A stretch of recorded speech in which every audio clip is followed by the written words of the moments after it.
It really doesn't matter what kind of a database you're building in Microsoft Access. The data itself is the foundation, so it's extremely important that that data be accurate and consistent. Take, for example, multiple people entering data into a table in Microsoft Access, and one person likes to enter dates one way, and someone enters dates another way. We want to make it so that everybody inputs a date the exact same way to enforce the integrity of our data. We don't want to lose that. Well, there's a number of different ways for us to enforce data integrity in Microsoft Access, and we're going to look at them in this chapter. We're going to start with the field properties for one and see how we can force people to enter data a certain way. We're going to look at input masks as well to narrow that down even further, and validation rules a little bit later as well. So let's start with the field properties.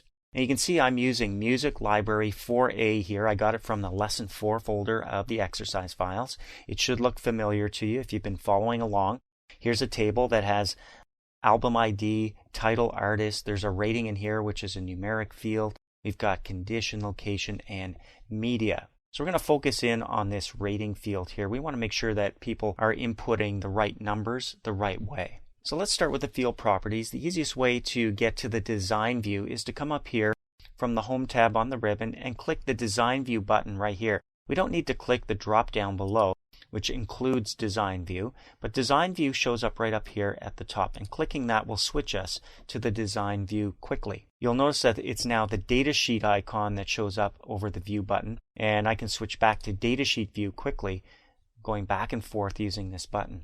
Now in the bottom right hand corner on the status bar, you'll also find the Design View button and the Datasheet View buttons, along with the other two, and the one that's currently selected is highlighted, which is our Datasheet View. So let's switch back to Design View. That's where we want to work on the field properties. And like I said, we're going to focus in on this rating field, which is a number data type. So I'm going to click anywhere in here in the rating field, and down below I'll see the field properties for that field. Now, the first thing that jumps out at me is the very first thing here, field size set to long integer, and that means I can put in numbers up to 64 characters long.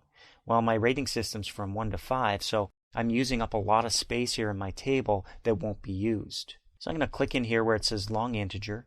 I'm going to slide over to the right, click the drop down, and I'm going to go to single. There we go. With single now, I know I'm going to save some space, and I'm only going to be putting in single digits, so this one works perfectly. The format down below now is empty, and if I click down here and click the format drop down, I can choose from a number of predefined formats. Well, it's definitely not a dollar amount that's going in there. It's not a percent. It's not a scientific number that's going in there. It's really just a fixed number, so I can use this one here right in the middle, fixed. So I'll give that a click, and it shows up now in the format field. Decimal places, we know we're not going to need any. It's set to auto by default, so I'm going to click the drop down here and change that to 0. You can see I can go quite high with my decimal places.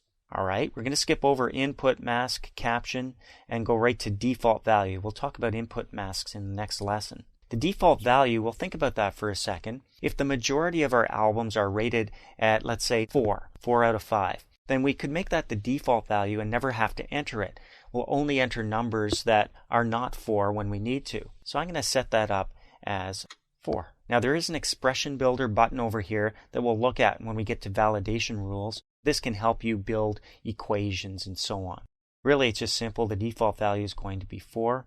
We'll skip over the validation rule and text and save that for later and come down to the required field. So do we have to have a rating? Well, it's set to no by default, which means we could leave this blank, but I'd like to change that. So I'm going to click down here in required and change that to yes, so that every album has to have a rating. So that way, whoever's inputting the data cannot skip over that field. They'll have to enter something here. Indexed, we'll leave it no, it's not a primary key, so we're not going to have unique values going in here. We're going to see 4s and 3s and 5s repeated throughout this table. Down at the bottom, we can also choose how that is going to be aligned in the column. Right now, general is the setting, but I'm going to click the drop down. I'd like to see those right down the middle, so I'm going to choose center.